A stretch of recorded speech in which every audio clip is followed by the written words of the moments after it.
안녕하신가요?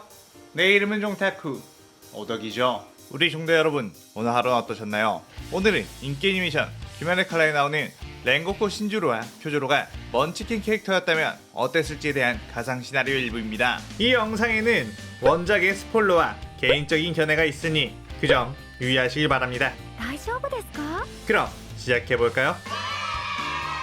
귀멸의 칼라 인기 캐릭터 염주 렌고쿠 쿄조로는 다른 이들과 다르게 대대로 염주 가문에서 태어난 화염수저라고 볼 수 있죠.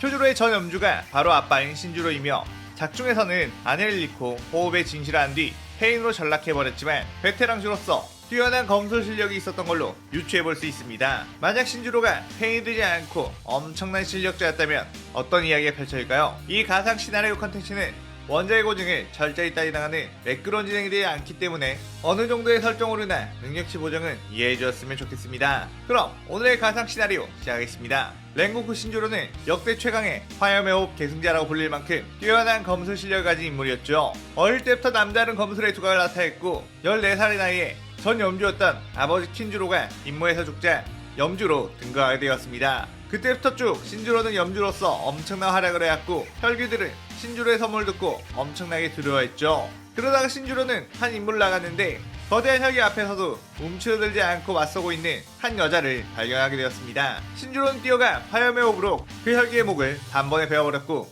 그 여자를 구하게 되었죠. 그 여자의 이름은 루카. 루카는 명망 있는 귀족 가문의 딸이었는데 어느 날 혈귀의 습격을 받게 되었고 루카 빼고 그곳에 있는 모든 사람들이 죽게 되었던 것이었죠. 신주로와 루카는 그 일을 계기로 자주 만나게 되었고 어느새 사랑에 빠져 결혼하게 되었습니다. 그녀는 몸은 약했지만 정신력만큼은 누구보다 강했고 귀살 때 주로 활약하는 신주로를 매우 자랑스러워하며 항상 기운을 북돋아줬죠. 자신에게도 힘만 있었다면 약한 사람들을 지키고 싶다고 말해요. 그렇게 둘 사이에서 아들이 태어났고 이름은 쿄조로라고 짓게 되었습니다. 쿄조로는 둘에게 엄청난 사랑을 받고 자랐고 검을 처음 진 5살에 이미 남다른 재능을 가지고 있다는 것을 알게 되었죠. 신주로 밑에서 검술을 배우던 많은 제자들이 꼬마인 신주로에게 쉽게 당했고 신주로는 쿄조로가 어쩌면 자신보다 천재 검사로 클 수도 있다며 기뻐했습니다. 하지만 루카는 쿄조로의 재능을 그저 칭찬만 해주고 멋대로 내버려둔다면 그 힘을 다른 사람을 위해 쓰는 것이 아닌 자신만을 위해 쓸 수도 있다는 생각을 했고 쿄조로를 부르게 되었습니다.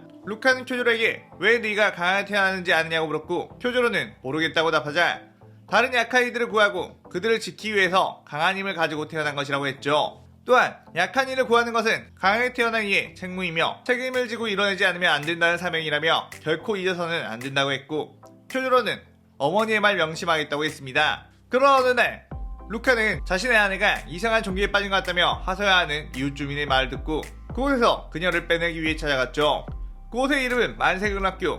루카는 교주에게 찾아가 선량한 시민들을 이상한 교리로 현혹시키지 말라고 팩트 폭력을 해줬고 신도들이 붕괴하자 아무렇지도 않아 하며 그 이웃 주민의 아내를 데리고 나왔습니다. 한참 소란스럽던 만세금학교. 교주 도우마는 루카의 엄청난 기계에 흥미로워했죠. 그렇게 염주 신주로가 임무로 자리를 비운 어느 날 밤 렌고쿠 저택에 사견이 도우마가 들이닥쳤습니다. 도우마는 루카의 강인함을 보고 꼭 잡아먹고픈 마음이 들어 집을 알아내 찾아온 것이었죠. 루카는 도우마를 보자마자 쿄조로에게 어린 갓난아이였던 센조로를 데리고 도망가라고 했고 근처에 있던 칼을 뽑아들었습니다. 쿄조로는 일단 센조로를 안전한 곳으로 데려다 놓은 뒤 재빨리 다시 집으로 뛰어들어왔습니다. 하지만 이미 루카는 도우마의 공격에 피투성이가 되어버린 상태.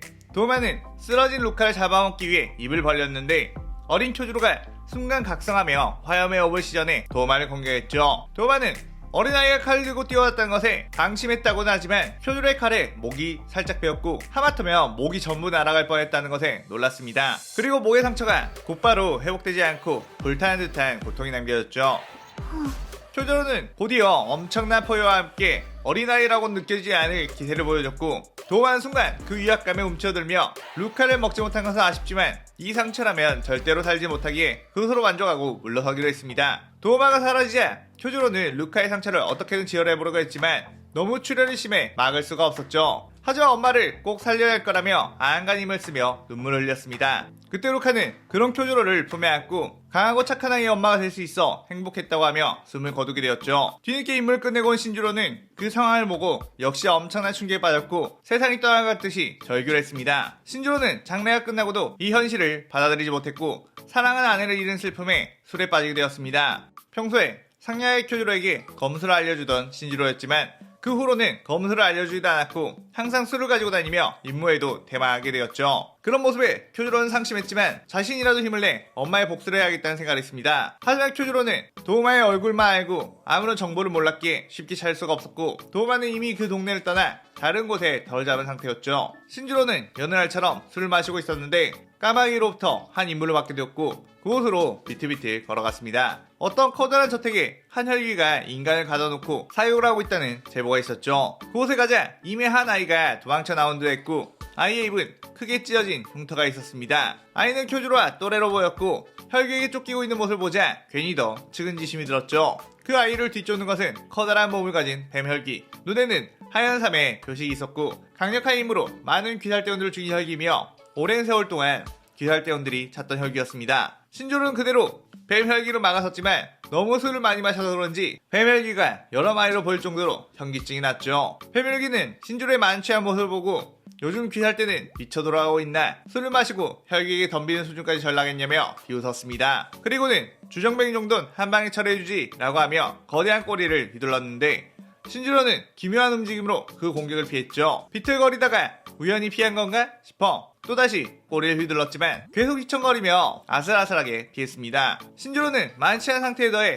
목숨을 위협하는 강한 혈기를 만나게 되자 어떤 새로운 감각이 열리게 되었고 차츰차츰 그 느낌에 익숙해지기 시작했죠. 뱀혈기는 자꾸만 아슬아슬하게 공격을 피하자 열이 받았고 이건 못 피하겠지 라며 입에서 독을 내뿜었습니다. 하지만 어느새 자신의 턱 밑까지 다가온 신주로는 단칼에 뱀혈기의 목을 베어버렸죠. 그 모습에 구원받은 소년 오바나이는 그의 강함을 동경하게 되었습니다. 신주로는 그 임무를 마치고 오바나이를 맡아줄 곳을 찾은 뒤 이른 아침이 다 돼서야 집에 돌아왔는데 쿄조로가 아침 일찍 수련을 하고 있는 모습을 보게 되었죠. 그런데 자신이 알려주지도 않은 검술 화염의 호흡을 독학으로 해내고 있는 게 보였습니다. 그 옆에는 역대 염주들이 써놓은 수기들이 있었고 자신이 알고 있는 화염의 호흡 형태와는 조금 다른 변형된 느낌으로도 수련하고 있었죠.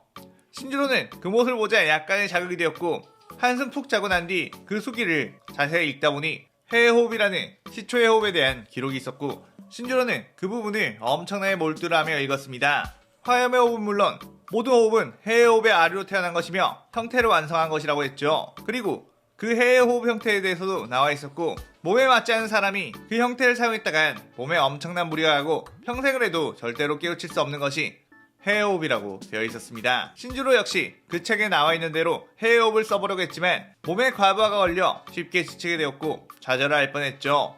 하지만 그 속에는 이런 글이 써져 있었습니다. 해의 호흡의 아래에서 태어난 화염의 호흡 및 다른 호흡들. 하지만 호흡마다의 상하관계는 없을 뿐 자신의 몸과 잘 맞는 호흡의 검술이 끝없는 단련으로 통해 최강의 검술을 만들 수 있다. 또한 호흡의 검술의 변형은 끝이 없으며 자신만의 특수한 검술로 나아갈 가능성 또한 무한하다. 신주로는 그 글을 읽고 지난 새벽 자신이 술에 취해 썼던 움직임이 떠올랐고 무엇보다 유연하고 날카로운 검술이 나왔던 느낌을 떠올렸습니다. 신주로는 그의 새로운 검술을 개발하기로 마음을 먹었고 루카와 함께 낳은 쿄조로와 센주로 그녀에게 더 주지 못한 사랑을 남겨진 아이들에게 더욱 줘야겠다는 생각을 했죠. 그렇게 신주로와 쿄조로는 화염의 호흡에서 파생된 자신들만의 호흡을 수련하게 되었고 혈기에 대한 복수와 신념을 지키기 위해 노력했습니다. 또한 신주로는 자신이 구해준 오바나이가 친척들에게 거부를 받고 길거리에 버려졌다는 소식을 들은 뒤 자신의 집에 거두어 살게 했고 오바나이는 처음으로 사람들을 기피하고 경계를 했지만 쿄조로의 특유의 친화성으로 인해 오바나이의 마음을 열게 만들었고 두 둘은 친구처럼 지내며 검술을 연마하게 되었죠. 오바나이 역시 꽤나 검술의 소질이 있어 보였고 신주로는 오바나이의 몸에 맞는 검술 교육자를 알려주게 되었습니다.